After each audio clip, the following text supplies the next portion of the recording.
The diplomatic transport Horizon light drifted silently along the trade lanes, its white hull glinting against the dark sweep of stars. Inside, the hum of engines was constant, a steady reassurance for the passengers. Dr. Eleanor Vance sat in her cabin, a portable hollow projector glowing faintly before her. A boy's image flickered, her son, Jacob, laughing as he chased a dog across their garden on Earth. She replayed the message twice, memorizing every smile and every movement, then shut the device. Duty came first. She reminded herself that she was here to serve as translator at the upcoming summit, working with alien inscriptions too old for machines to decipher. Still, Jacob's voice lingered in her ears. She breathed in and let it ground her. The calm shattered.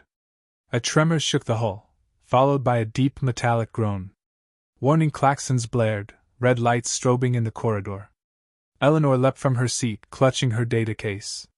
The intercom crackled. "All passengers, remain in secured compartments. Boarders incoming." The words turned her blood cold. Boarders. The next impact was worse. The ship shuddered violently as something latched on from outside, magnetic grapples. Eleanor had read enough reports to know what came next. Pirates. The door hissed open as two guards rushed past, weapons drawn. "Stay in your cabin!" one barked. But Eleanor stepped into the hall anyway. Around her, terrified diplomats and aides clustered in confusion. The hull vibrated under heavy blows. The pirates were cutting their way inside. When the breach came, it was like a thunderclap. The bulkhead tore open and a wave of armored figures stormed in, weapons flashing. Screams filled the corridor. The guards fell within seconds. One pirate grabbed Eleanor by the wrist, jerking her forward. She fought back, kicking hard, but the grip was like iron. "Human female." The pirate sneered through his helmet filter. "Alive." They herded captives together in the central chamber.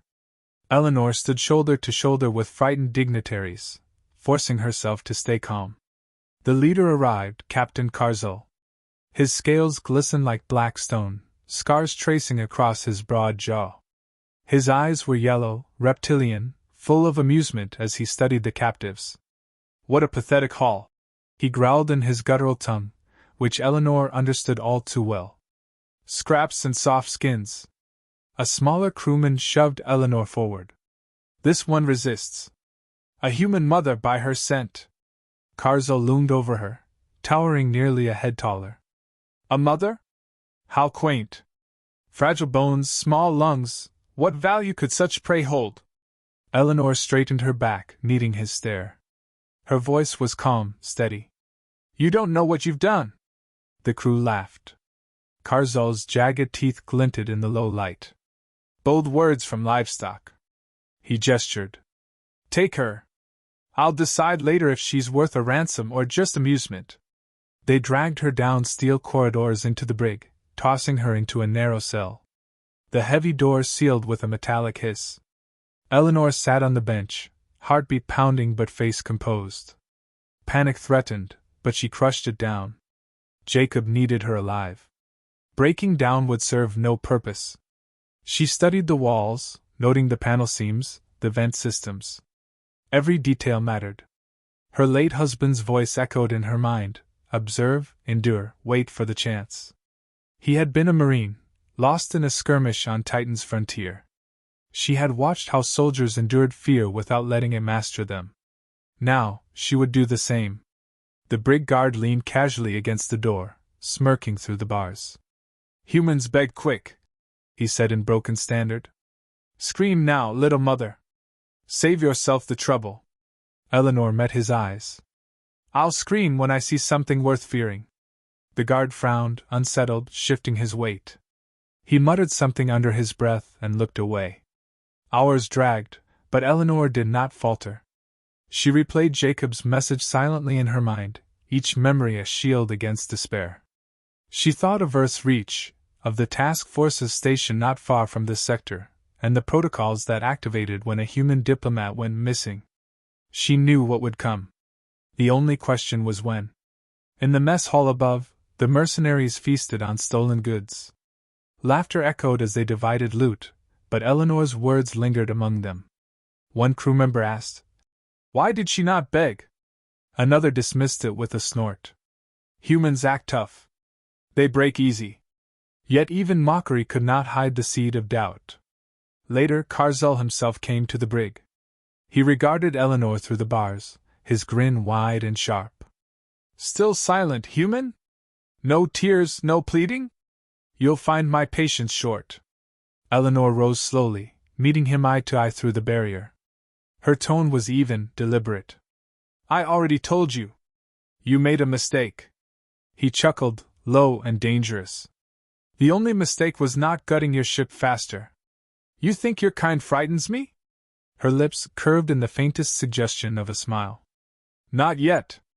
Karzul's amusement faltered for just a breath before he barked a laugh. "We'll see how long your spine holds. Tomorrow I'll break it myself." He turned and stalked away, his guards trailing behind.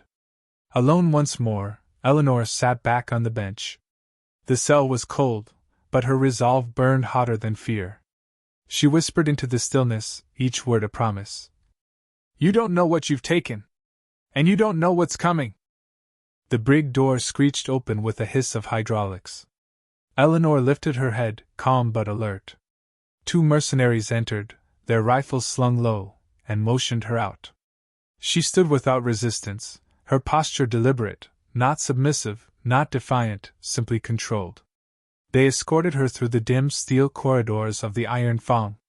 The ship smelled of oil and scorched wiring, a vessel patched together from too many raids. As they walked, Eleanor noted every turn, every junction, committing the layout to memory. Information was survival. They shoved her into a chamber lit by harsh overhead lamps. At the center sat a scarred metal table. Karzul was already waiting. He lounged in a broad chair, his scaled fingers drumming against the surface with slow menace. "Sit," he ordered. Eleanor pulled out the chair opposite him and lowered herself with composure. She kept her hands folded, her breathing steady. Karzul leaned forward. "You will answer my questions.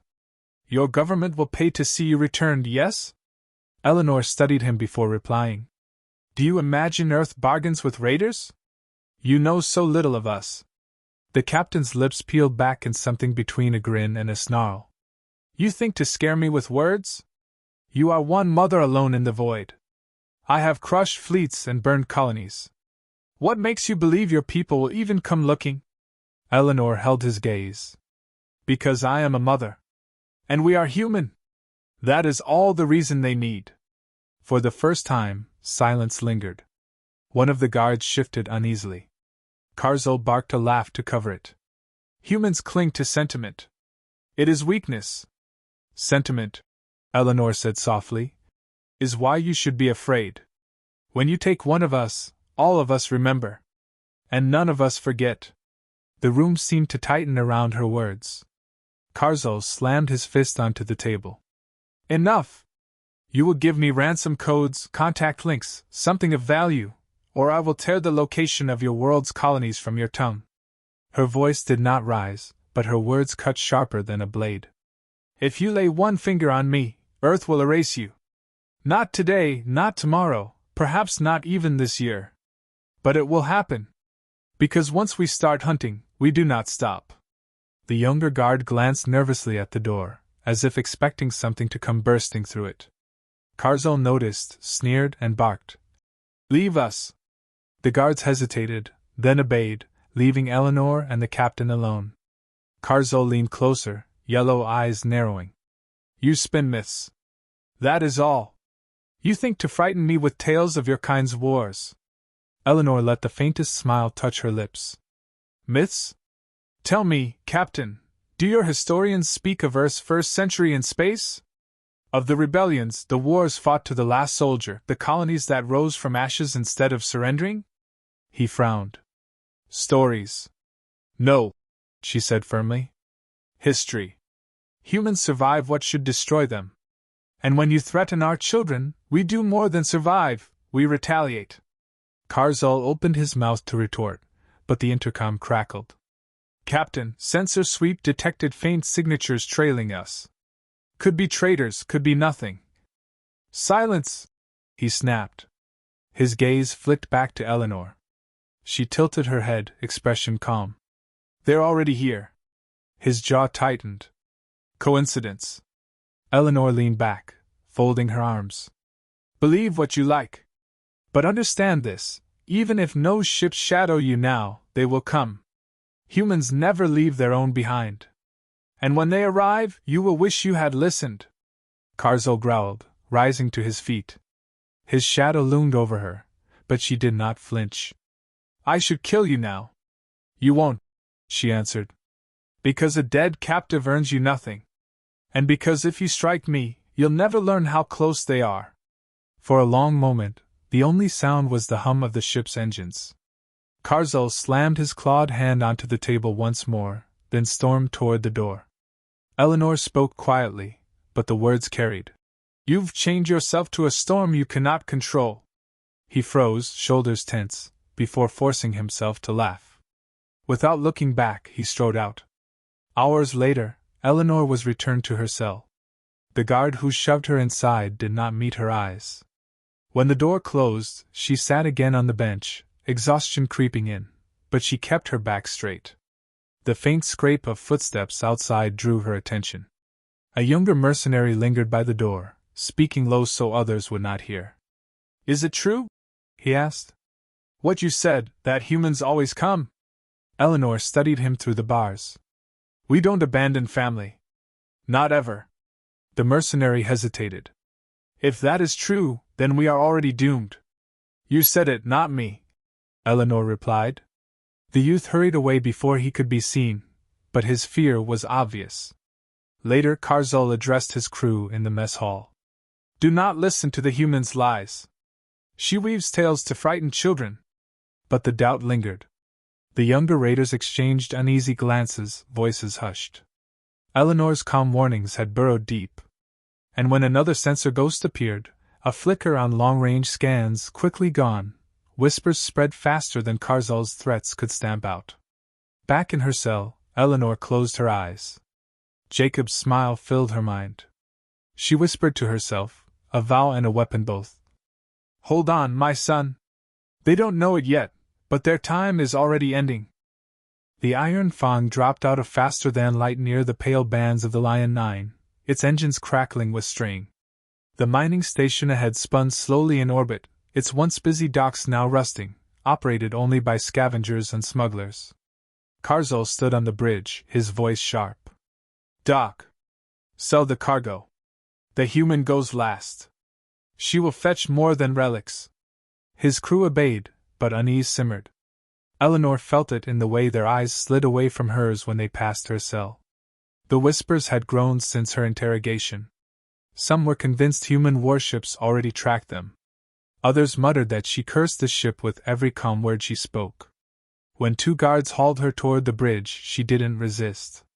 She wanted to see their faces when the end came. The bridge reeked of oil and sweat. Karzul loomed before the viewport, watching the station's lights. He turned as she entered, lips pulled back in cruel amusement. Your silence has failed you, human. Soon you'll be another item for trade. Eleanor's voice was steady. You've already sealed your fate. One of the younger crewmen twitched, his claws tapping nervously against the console. Karzul snarled at him. Do your duty! But the doubt was spreading, crawling like frost across glass. Then the air changed. A tremor ran through the deck, subtle but unmistakable. Alarms flickered on the sensor panels. Unidentified contacts! A crewman shouted. Multiple, dropping from FTL! Eleanor's heart pounded, but she kept her expression composed. She stepped forward, gaze fixed on Karzul. I told you they'd come. Outside, the void rippled as ships emerged, sleek, angular, unmistakably human. A task force, dark against the stars, bristling with weapons. Their arrival was silent but overwhelming, like predators materializing from the dark. The mercenary crew broke into panic. It's them, humans! One cried. We must run! Shields up! Karzul roared. Arm weapons! We fight! The Iron Fang systems whined to life, but the difference in power was obvious. Human destroyers glided into formation, precise and disciplined. Energy lanced across the void. The mining station's defenses disintegrated in seconds, fireballs blooming along its skeletal frame. The bridge shook violently as a human cruiser fired. The iron Fang's shields flared, collapsed, and alarms screamed. "Engines failing!" a mercenary shouted. "We cannot escape!" Eleanor's voice cut through the chaos. "I warned you. You thought humans weak. But weakness doesn't arrive with warships." Karzul whipped toward her, eyes blazing. In desperation, he seized her arm, dragging her in front of him like a shield. "Back, all of you! I'll use her to bargain!" Eleanor did not fight his grip. She looked directly at him, voice calm. "You think they'll stop for me? They won't. Because every human matters. And you've taken one too many." The deck thundered as boarding pods slammed into the hull. Metal screeched. Then came the sound, boots, synchronized, deliberate, echoing like a death knell. The bridge doors blew inward, sparks spraying. Human marines poured through in matte black armor, visors glowing faintly. Their movements were efficient, unstoppable, each gesture rehearsed 1,000 times. "Drop your weapons!" their commander barked. The mercenaries froze. Some obeyed instantly, weapons clattering. Others tried to resist and were cut down in precise bursts of fire. Karzul tightened his grip on Eleanor's arm, snarling. "Stay back! She dies if you—" A marine raised his rifle, steady. "Release her! You wouldn't risk it!" Karzul roared. The marine's voice was flat, absolute. "Every human is worth more than your crew. Release her!" Eleanor spoke before Karzul could answer, her voice like steel. "Do it, Captain! This ends now." For the first time, real fear flickered in his eyes. He shoved her forward, drawing his blade, but the marine struck faster. In an instant he was on the ground, his weapon kicked aside, a boot on his throat. Eleanor stepped free, straightening her torn sleeve.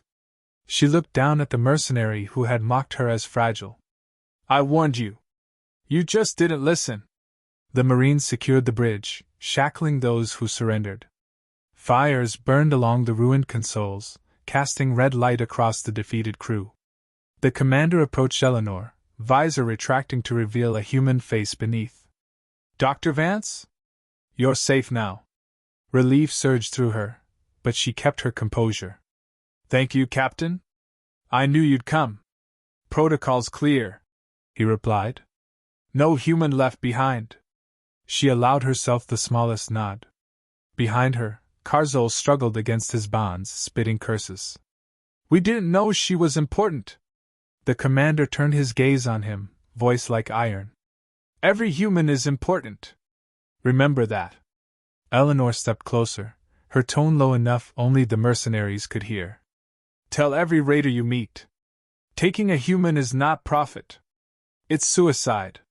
The young crewman who had once questioned her stared at her now, terror in his eyes. He understood.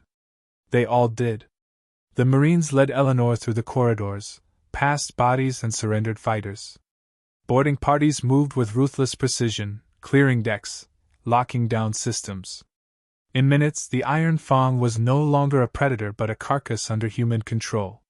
When they reached the shuttle bay, Eleanor paused at the threshold. She looked back once at the ship that had thought her helpless. Fires burned inside it, the arrogance of its crew reduced to ash. Her voice was soft, but it carried. "Some prey bites back." The Marines ushered her aboard the rescue craft. As the shuttle detached, she pressed her hand against the viewport. The task force loomed beyond, a shield of steel and light against the void. And in her mind, she saw Jacob's face again, waiting on Earth. The storm had come as she promised. And now, finally, it was over.